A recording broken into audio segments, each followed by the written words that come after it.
গণিত পঞ্চম শ্রেণী অধ্যায় ৬। নাম্বার 11।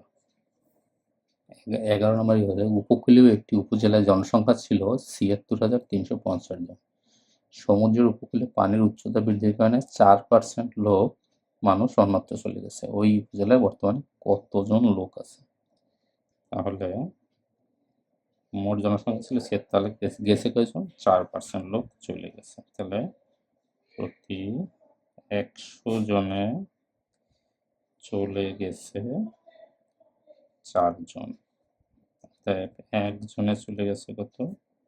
4/100। অর্থাৎ ৭৬,৩৫০ জনে কয়জন গেছে?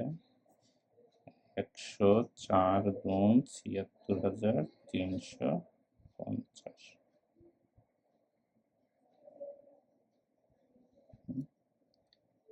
৭৬,৩৫০। তাহলে এটাকে যদি ক্যালকুলেট করো তাহলে কত হবে?